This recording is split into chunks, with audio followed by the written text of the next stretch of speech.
बाबांविषयी सांगायचं म्हणजे असा कुठलाच विषय नाही जो बाबांना वर्ज्य आहे.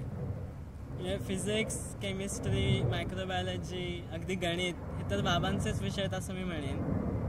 पण या व्यतिरिक्त बाबामध्ये पेटी शिकत होते आणि दरवेळेला मी पुण्याला आलो की त्यांची पेटीवरची प्रगती ते मला वाजवून दाखवत. गेली 2 वर्ष बाबा नियमितपणे रोज पोहायला जात आहेत आणि ते आता उत्तम पोहायला लागले आहेत. तसं नवीन शिकण्याची, नवीन करण्याची संधी बाबा कधीही सोडत नाहीत. अगदी घरातल्या छोट्या छोट्या अडचणी सोडवण्यामध्येही त्यांना तितकाच उत्साह असतो. म्हणजे अगदी एकदा माझ्या काकाचा बंद पडलेला मोबाईल त्यांनी अगदी नामी उपाय करून सुरू करून दाखवला. अजून एक बाबांचा भारावून टाकण्यासारखा गुण असं मी म्हणेन की कुठल्याही वयाच्या, कुठल्याही पेशाच्या, हुद्द्याच्या व्यक्तीशी बाबांना अगदी सहजपणे संवाद करता येतो. म्हणजे विद्यापीठाच्या कुलगुरूंपासून एका 5वीतल्या मुलापर्यंत वेगवेगळ्या लोकांची कसं बोलायचं, त्यांना कसं मॅनेज करायचं, हे जे मॅनेजमेंट स्किल आहे ते बाबांना अगदी सहज अवगत आहे.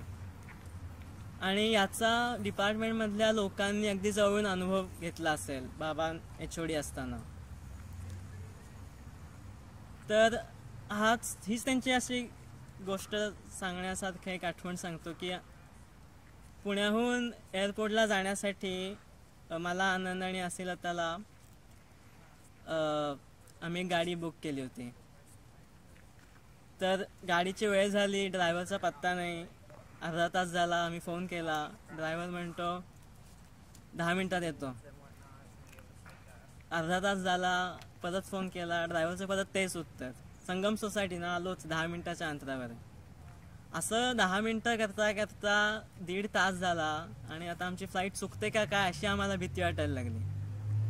असं शेवटी करत असं आला तो शेवटी आणि तेव्हा सगळ्या त्या भीतीचा स्फोट त्या ड्रायव्हरवर होणार आणि अशा खराब मूडमध्ये प्रवास सुरू होणार अशी चिन्ह असताना बाबा त्या ड्रायव्हरला म्हणाले, आता मुंबई एअरपोर्ट 10 मिनिटात, कारण कुठेही जा 10 मिनिटात पोचतो असंच तुमचं उत्तर. तर सांगायचा मुद्दा असा, कुठलीही समस्या असो, कुठलीही व्यक्ती असो, त्यांच्याशी कसं बोलायचं आणि कसं डील करायचं हे स्किल बाबांकडे अगदी पाहण्यासारखं आहे.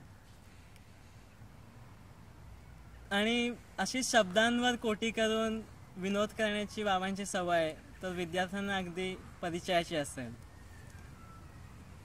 तर अशीच आठवण म्हणून मी एकदा चेन्नईत असताना आईबाबांशी व्हिडिओ चॅटिंग करत होतो आणि आई म्हणाली, अश्विन तुला मी इतक्या वेळ फोन करतेय, उचलत नाही आहेस, फोन चालू आहे ना तुझा?